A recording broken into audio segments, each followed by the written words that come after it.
What's up? My name is Emmy Lou and I am a medium. So today I'm going to be answering some paranormal questions that I have found on Reddit.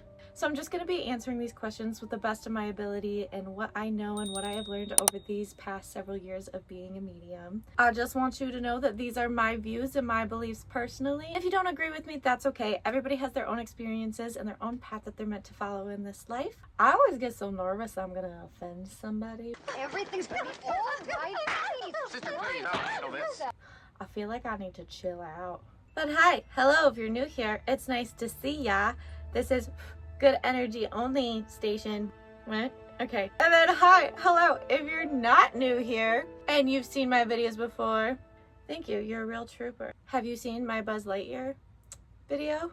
Yeah, he's sitting in front of me and today's like the first day in a while he's been giving me like not bad vibes, but judging. Like I feel like you judge. I don't even know if he's actually haunted, to be honest. He just says weird stuff when I press him. So like he could just be a creepy toy. I don't know, he's staring at me weird.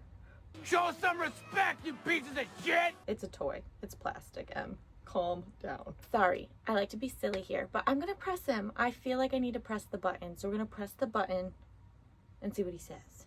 What do you want to say? What was that? Not to worry, a space ranger fears nothing. Ah, okay. What do you mean, what was that? This stinks. I don't know what this is, but why you be smelling like that? Why does it smell like that? What is it? Alrighty, now that it stinks, let's get into some Reddit questions. First one's up. I've been wondering about this for a while. I don't know much about the paranormal. So let's say a ghost appears with harmful intent. Would I be able to fist fight with the ghost? No. You will not be able to punch energy. Don't ever try physical violence with a ghost. It will only bring bad stuff. You'll either ruin something or you'll hurt someone. Is it possible to have a ghost friend that you can watch movies with? Yes. When I brought home my haunted doll, Maddie, I'll show her to you guys because she's like right behind the camera. This is Maddie. I had her down in my living room and a spirit box going. And in that point in time, I had used my spirit box and my REM pod like quite frequently.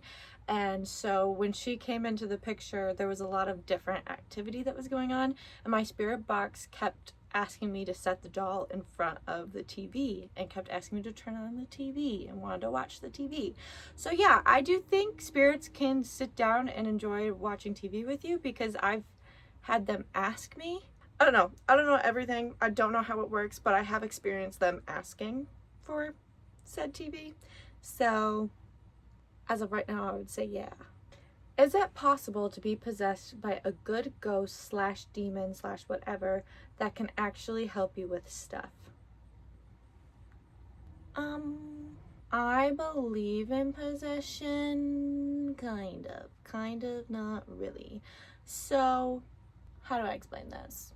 Again, I can only judge on like what I've experienced personally. So with that being stated, from my personal experiences, I kind of feel like there's a type of possession, which I don't even think it's like really, well, maybe. I don't know. I don't know if you'd classify it as possession or not. I feel like sometimes when you communicate with spirits, like with automatic writing or like meditating and stuff like that, you can let like spirits come in and around you and like show you things and stuff. I wouldn't call it like a possession like in the movies. Feeling wise and like doing something like that, it can feel maybe like a little bit of possession because you almost feel like you're having that spirit and that energy's like memories. I would say that kind of stuff would be like a good possession because it's not like an evil, it's not like negative energy like around you trying to make you, you know, do horrendous things. But then on the flip side, when it comes to like possession, like most people think about like there's dark entities and like, you know, the exorcist and like, you know, like bad scary stuff.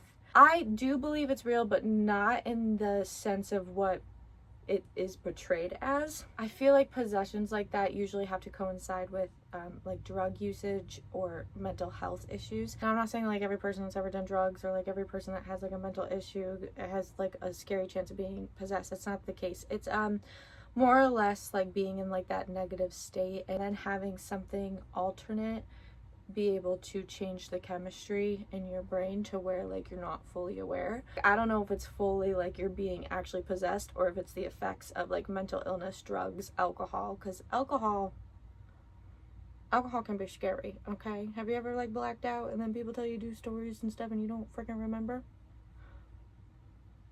Can't tell me that's not a form of little possession, you know. But like, is it the alcohol or is it an actual spirit coming in? Because with stuff like that, there's usually a lot of low negative vibrational spirits around you. But again, energy, like calls to like kind of vibe. If you're a positive vibrational like person and you're like, things like drugs and alcohol can kind of like lower your vibration and make you more susceptible to those spirits and demons. So that's my take on it. But I don't have a lot of experience with possession, so that's what I think as of right now, but I'm forever learning. So, is it possible to summon any kind of paranormal entity yourself? Yes, there are spirits all around you at all times. No, that is not meant to scare you or creep you out. They're there. They're there.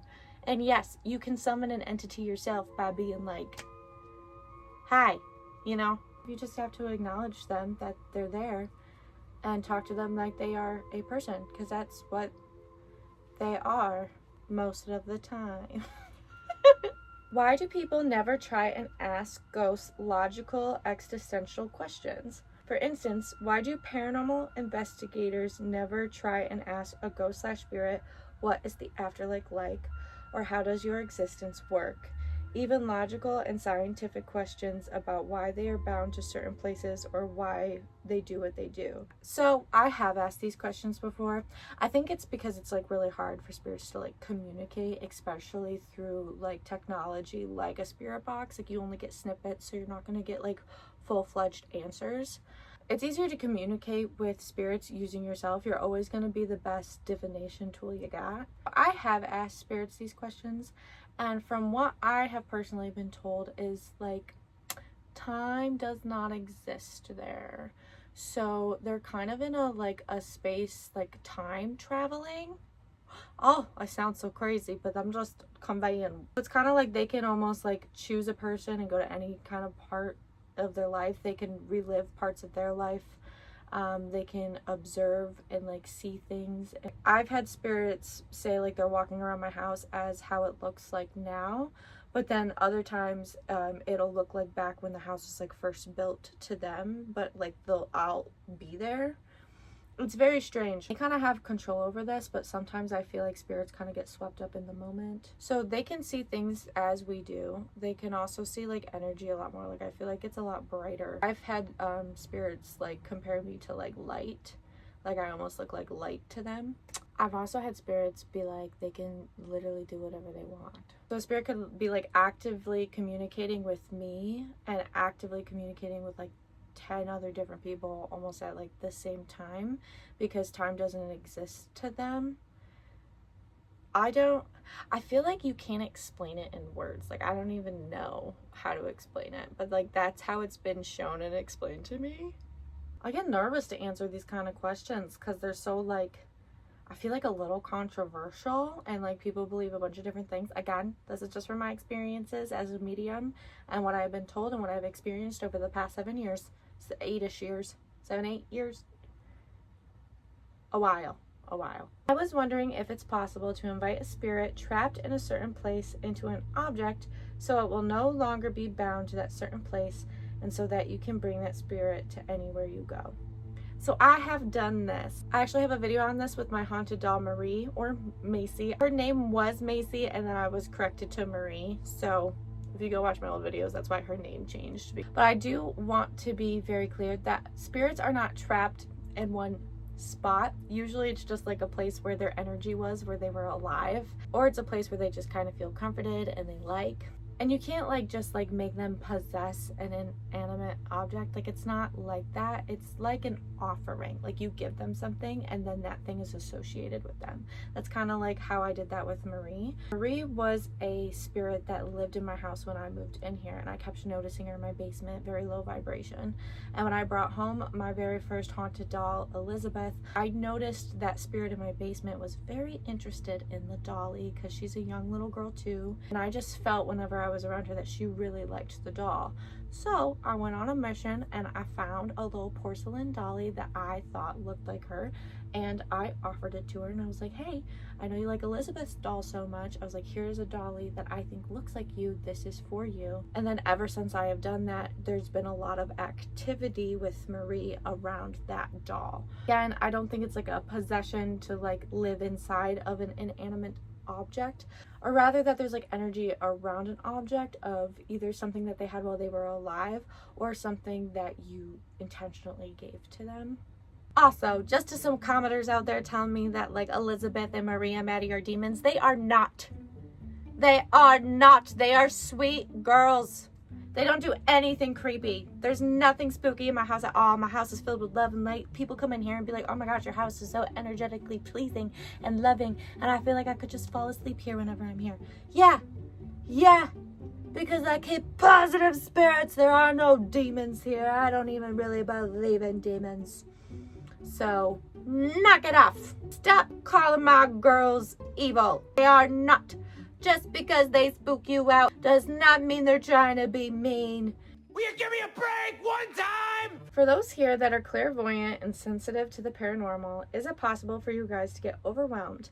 If, say, for example, you've been to a city that is literally a massacre site, how would the negative energy of this horrible event manifest in you?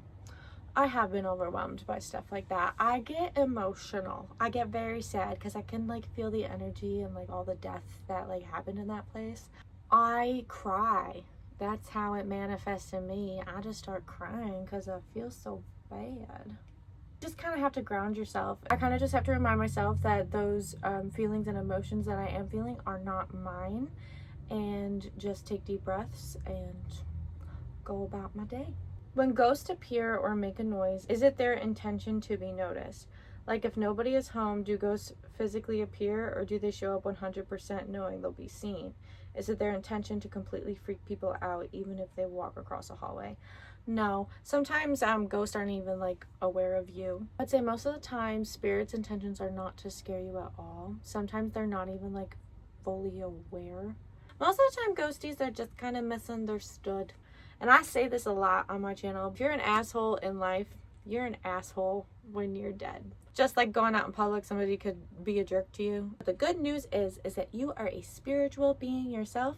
And as long as you know you have that power and you ground yourself, you can tell them to go away. Just like if said living person is being mean to you, you can set boundaries and walk away and not talk to them anymore. You can do the same thing with spirits. If something is bothering you and scaring you, you can set that boundary and tell them to leave you alone and that you don't want to see them. You just got to be conscious of that and actually want that and know in your core and in your power that you can do that. Because you can. You can do that. Yeah, those are some tough questions.